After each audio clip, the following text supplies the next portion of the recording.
Selamat datang di channel Record. Kali ini kita akan membahas sebuah cerita. Ya, cerita tentang deep web, tentang Lolita Sleep Toy. Lolita Sleep Toy adalah sebuah julukan yang diberikan bagi manusia yang diubah menjadi boneka. Biasanya, para korban didapatkan ketika mereka masih berusia sangat kecil dan dari kalangan anak-anak terlantar. Biasanya, anak-anak tersebut didapat dengan dialih untuk adopsi. Setelah itu, bagian kaki dan tangan korbannya akan dipotong.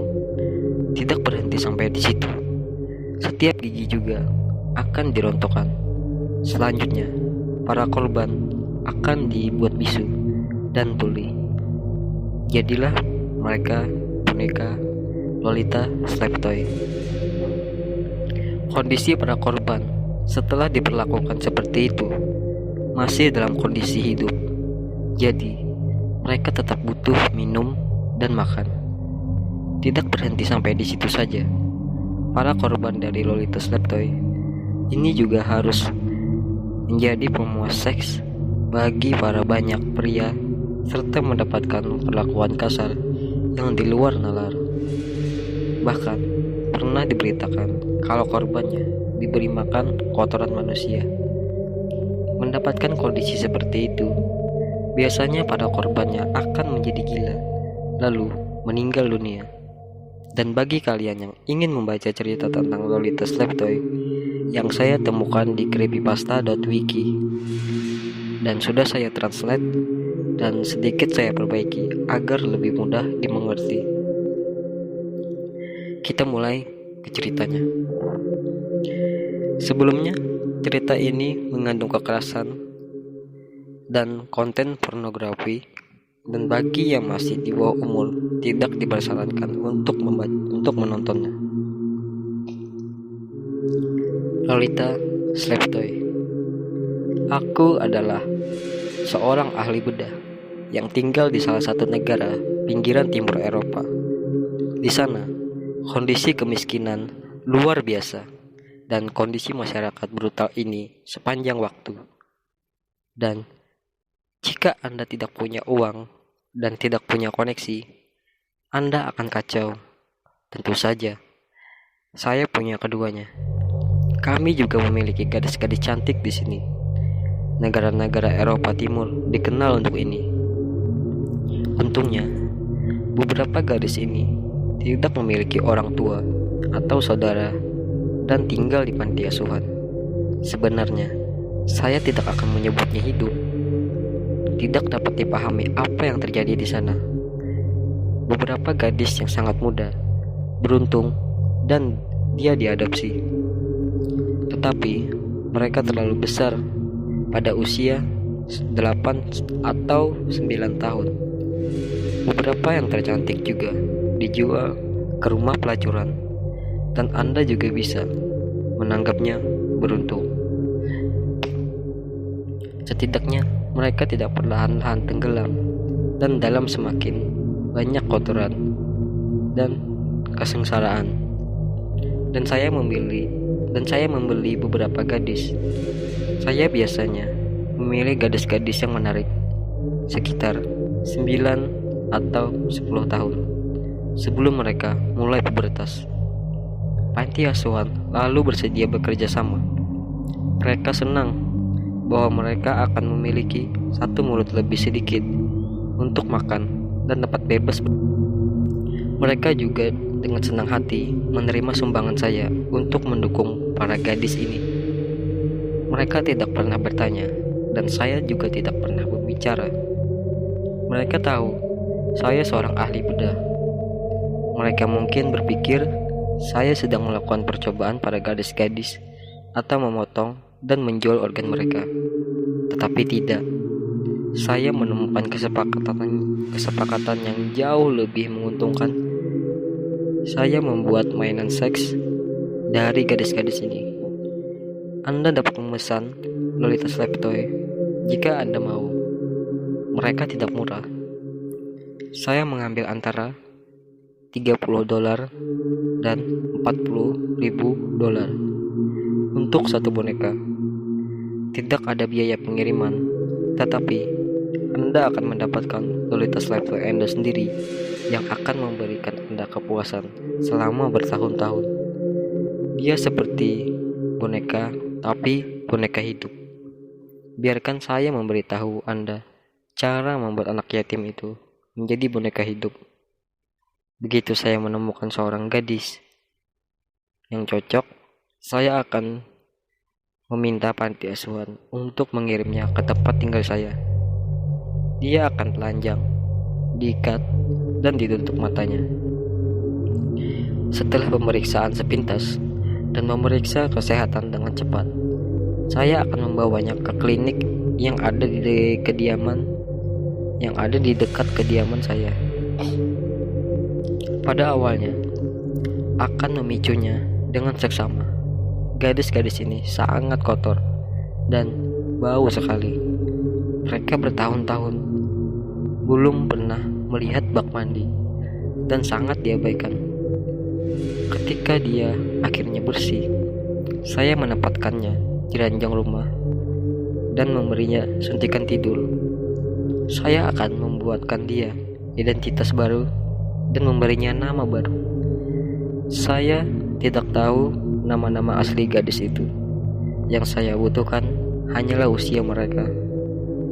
Di panti asuhan, dokumen-dokumennya akan dihancurkan, seolah dia tidak pernah ada. Mulai sekarang, itu hanya akan ada sebagai mainan. Saya sendiri punya beberapa Lolita Slave Toy. Dasha yang berusia 11 tahun dan sedang tahap transformasi, Tanya yang kini 12 tahun, dan saya membuatnya 2 tahun lalu, dan Luda yang berusia 14 tahun dan sedang hamil 4 bulan. Bagi berikutnya, gadis itu akan menjalani operasi besar dan akan tidur di sepanjang waktu karena anestesi atau bius yang saya berikan malam sebelumnya. Saya meletakkannya di meja operasi dan memberikannya anestesi pada saat operasi. Jadi, jika Anda bertanya-tanya mengapa mainan budak saya tidak akan menolak atau melarikan diri, itu sangat sederhana. Saya mengamputasi kaki dan lengannya. Saya memotong tangannya tepat di atas siku dan kakinya tepat di atas lutut. Sederhana bukan? Gadis seperti itu tidak akan melarikan diri darimu. Bagi seorang gadis-gadis, ini adalah operasi yang sangat sulit, dan ini mungkin adalah momen yang menentukan dalam seluruh proses transformasi. Tapi, dalam kebanyakan kasus mereka bertahan hidup, tapi aku tidak akan meninggalkan gadis-gadis itu hanya dengan tunggul, lengan, dan kaki. Aku menempelkan batang logam 5 cm dengan sangat erat pada tulang sebelumnya. Aku menjahit luka. Ujung batang lainnya memiliki ulir yang bisa saya pasang ke peleknya. Saat sudah siap, Anda dapat dengan mudah menguncinya dengan rantai atau gembok ke apapun yang Anda inginkan. Tanya dan Luda biasanya memiliki rantai di belakang punggung mereka, terpasang pada kedua lingkaran di siku mereka. Ini membuat tangan mereka cukup dekat dengan tubuh. Pada awalnya, Anda harus merawat luka mereka pada tunggul untuk mencegah infeksi. Ketika luka benar-benar sembuh, saya akan meletakkan penutup silikon di tunggul. Bagian luar casing ditutupi dengan bludru putih yang sebenarnya terlihat cukup manis, terlepas dari lingkaran yang agak kejam di ujung lengan dan kaki gadis itu. Setelah beberapa bulan, ketika kaki dan lengannya pulih sepenuhnya, Anda bisa menambahkan beban pada lingkaran Anda. Setahun yang lalu, saya mulai menggantung Tanya dan Luda di bawah langit-langit. Ini adalah bentuk dekorasi interior yang menarik. Lolita tergantung dari langit-langit Anda, dan sangat menyenangkan untuk menggunakan vagina atau mulutnya ketika seperti itu. Tapi sebelum itu, kita masih menempuh jalan panjang. Transformasi belum selesai pada saat diamputasi. Lalu, aku akan memotong pita suara supaya dia tidak akan bisa berbicara atau mengeluarkan suara lagi, dan mencabut giginya. Ketika saya selesai mencabut giginya, saya menanamkan bantalan silikon lembut ke gusinya. Dia akan mengisap,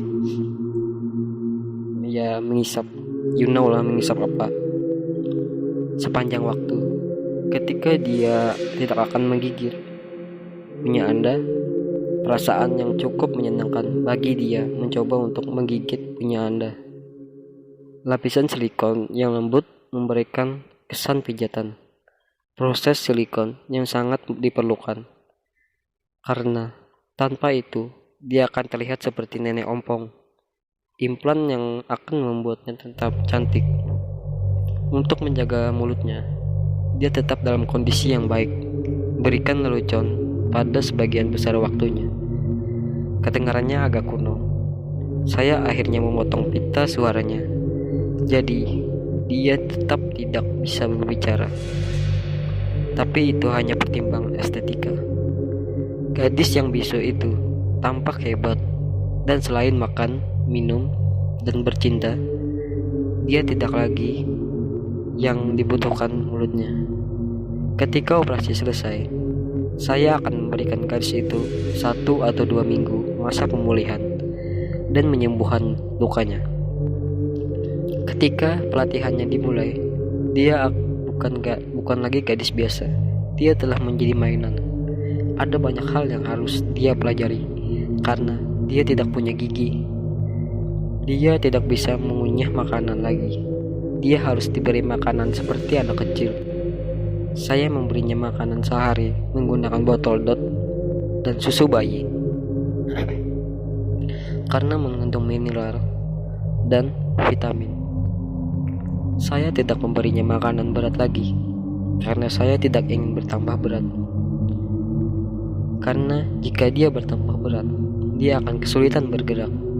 Anda harus berhati-hati untuk memberinya minum.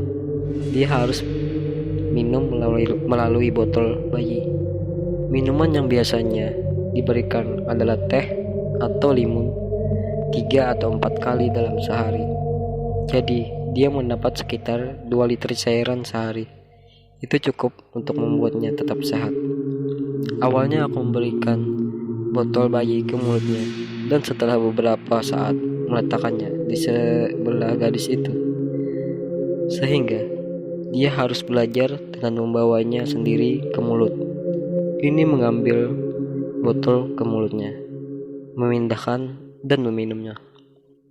Ketika dia mempelajari trik ini, saya menutup matanya sebelum dia mendapatkan botol. Sebelum pelatihannya selesai, gadis itu harus menemukan botolnya dan meminumnya tanpa melihat apa-apa. Apa yang masuk harus keluar. Jadi, taruh dia di toilet beberapa kali sehari. Karena tidak bisa bergerak, Anda harus mengambilnya dan membawanya ke toilet. Ketika saya pergi untuk urusan bisnis, saya biasanya memakai popok untuknya. Ketika dia tidak makan terlalu banyak, dia tidak akan terlalu banyak minum. Meskipun gadis itu tidak dapat berbicara, saya masih bisa berkomunikasi dengannya untuk mengajarkan kegiatan. Dasarnya, saya akan mengajarinya cara membuat es krim yang baik. Saya akan mengajarinya cara menikmati seks ketika klitoris, dan ia hanya dimutilasi dengan vibrator. Saya juga akan mengajarinya apa artinya menjadi budak. Saya akan mencambuk punggung vibrator sehingga pada titik tertentu dia tidak akan membedakan rasa sakit dari kesenangan. Saya akan meletakkan klem pada puting dan saya akan memperkuat pelatihan dengan mengarahkan semakin banyak jarum ke dalam vagina. Saya akan menuangkan lilin panas ke vaginanya. Saya akan menyiksa klitorisnya dengan jarum. Saya akan menyetrum vaginanya dan kemudian menjahitnya. Dia harus mengalami setiap metode penyiksaan yang mungkin dilakukan sebelum dia mencapai tahap transformasi berikutnya. Dalam fase ini, dia akan ditutup matanya untuk sebagian besar waktu. Tetapi saya memastikan dia melihat saya menyiksanya.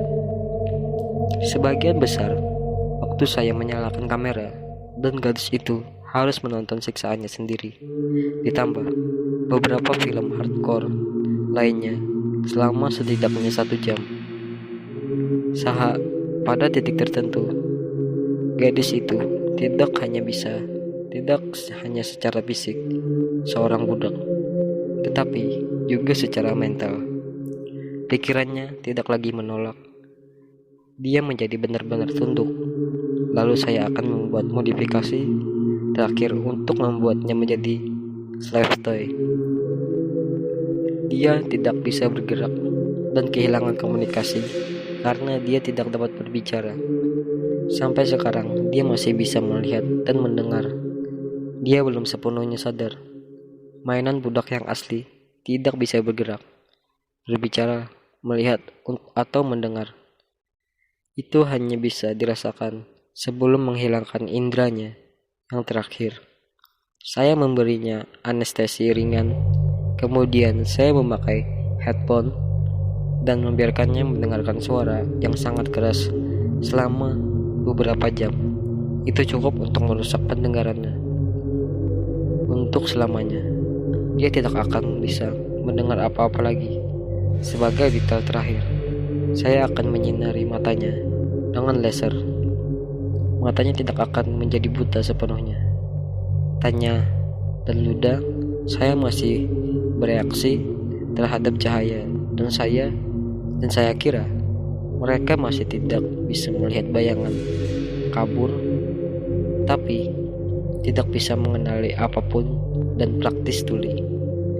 Meskipun demikian, saya masih sering menutup mata mereka, tetapi itu hanya karena saya menyukainya. Mereka benar-benar diam. Mereka bahkan tidak mengeluarkan suara ketika saya menyiksa mereka.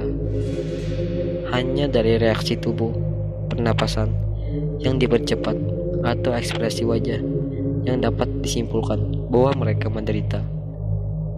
Ketika merubah mereka menjadi mainan yang tidak berdaya, mainan itu siap dijual. Anak perempuannya sangat mudah dirawat. Mereka hanya membutuhkan sedikit makanan dan perhatian. Mereka tidak bisa bergerak. Anda dapat menempelkannya di objek, atau bahkan membuat hiasan dari mereka. Mereka dapat berbicara, mendengar, atau melihat. Mereka sama sekali tidak masuk akal. Slave toy yang disiapkan untuk dijual masih berawan dan baru memasuki masa pubertas. Meskipun demikian, mereka dilatih dengan baik untuk sosial dan telah mengalami kekerasan dan penyiksaan.